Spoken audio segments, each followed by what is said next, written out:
Hello दोस्तों, quick IAS में आपका स्वागत है। बीपीएससी 67th मेंस का एग्ज़ाम दिसंबर में है और हमारे चैनल द्वारा करंट अफेयर के सारे क्वेश्चन की चर्चा की गई है कि कौन कौन से क्वेश्चन करंट अफेयर के आने वाले हैं, कौन कौन से क्वेश्चन हिस्ट्री के आने वाले हैं। अब ये तीसरा जो है आज हम लोगों ने निकाला है पॉलिटी के, कि पॉलिटी के कौन कौन से क्वेश्चन हैं जो 67th बीपीएससी मेंस एग्ज़ाम में आने वाले हैं।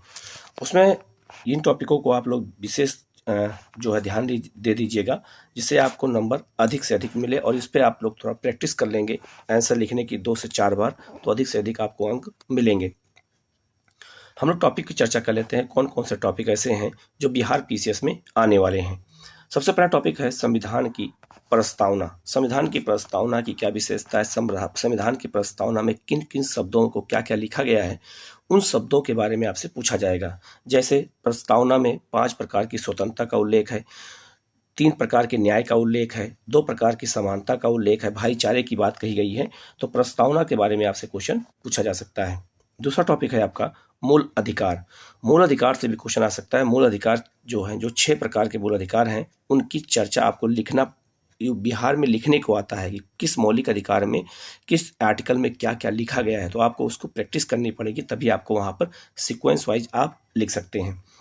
जो तीसरा टॉपिक है वो है राज्य के नीति निर्देशक तत्व। राज्य के नीति तत्व, ये भी क्वेश्चन जो है आपको आता है और सेम जो ऐसे संविधान में लिखा गया है वैसे आपको एक एक चीज़ उसमें आर्टिकल वाइज लिखना पड़ेगा। तो आपको ये मूल अधिकार और राज्य के नीति निर्देशक तत्व को आपको पॉइंट वाइज आपको लिखना पड़ेगा, आपको प्रैक्टिस करनी पड़ेगी, तभी आप वहाँ एग्जाम में लिख सकते हैं। तो इसलिए आप इसको विशेष ध्यान दीजिएगा। इसके बाद में अगला टॉपिक है आपका राष्ट्रपति और उनके कार्य। ऐसा इसलिए इम्पोर्टेंट बन रहा है क्योंकि अभी राष्ट्रपति का अभी हाल में हुआ है चुनाव। तो राष्ट्रपति का चुनाव हुआ है, तो राष्ट्रपति चुनाव पद्धति क्या है, यहाँ से हो सकता है क्वेश्चन पूछा जा सकता है। या राष्ट्रपति के प्रमुख काम क्या हैं, कार्य क्या हैं, इससे जुड़ा हुआ क्वेश्चन आपसे पूछा जा सकता है। तो राष्ट्रपति के कार्य, विधायिका कार्य अलग हैं, कार्यपालिका के कार्य अलग हैं, वित्तीय कार्य अलग हैं, नियुक्ति संबंधी कार्य अलग हैं। तो अलग अलग कार्य, न्यायिक कार्य भी है राष्ट्रपति के, तो उन कार्यों को आप अलग अलग करके आप लिखने की प्रैक्टिस कर लेंगे तो आपको अधिक नंबर मिल सकता है।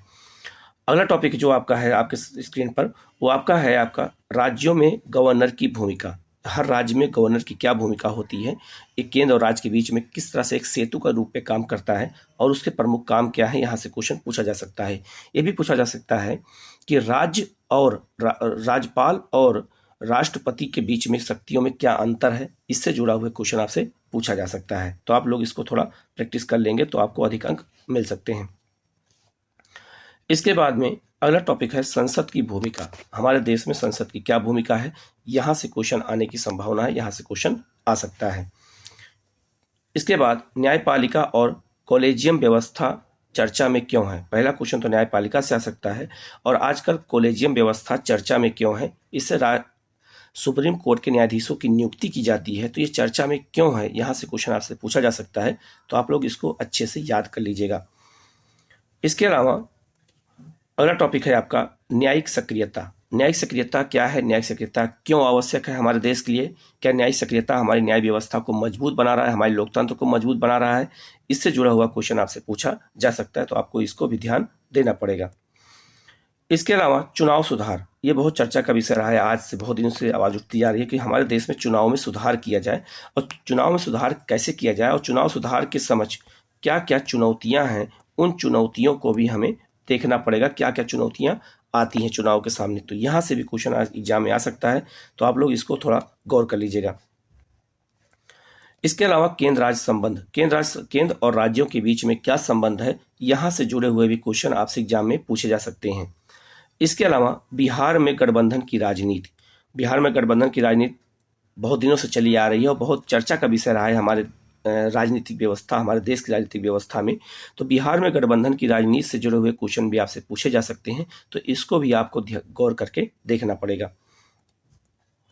इसके अलावा एक आजकल बहुत चर्चा का विषय है, सुप्रीम कोर्ट में इस पर केस भी हुआ है कि चुनाव में रेवड़ी बनाम कल्याणकारी योजनाएं। ये बहुत ही इंपॉर्टेंट टॉपिक हो गया है। चुनाव में रेवड़ी का मतलब ये हो गया कि जैसे एक रेवड़ी मिठाई होती है, उसको जो है बांटा जाता है, लोगों को खाने के लिए दिया जाता है कि अगर ज़्यादा लोग हैं और मिठाई बांटना है तो रेवड़ी बांटी जाती है। ये यूपी में, लखनऊ में बड़ा फेमस है ये रेवड़ी।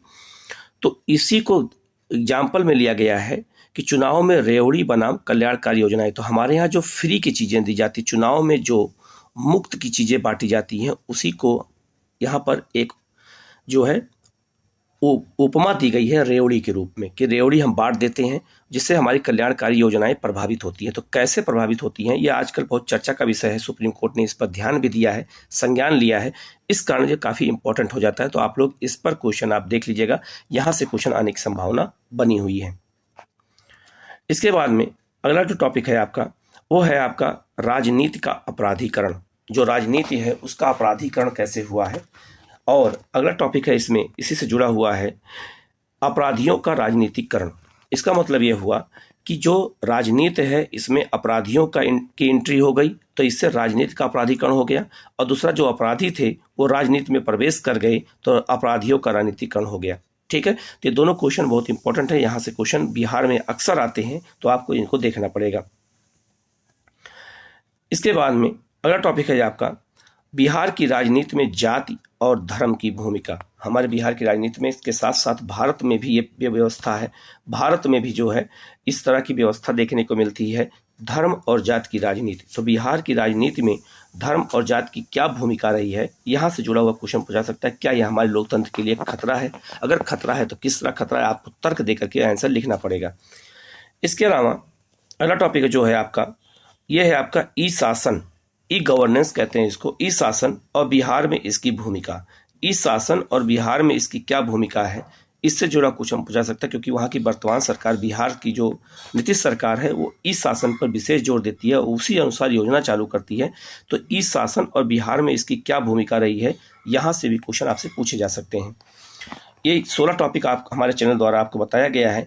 अगर इसमें किसी टॉपिक में किसी प्रकार की अगर कोई आपको कुछ पूछना हो तो आप मैसेज बॉक्स में मैसेज कर दीजिएगा, कमेंट कर दीजिएगा, आपको जो है उसका समाधान बताया जाएगा। Okay, thank you.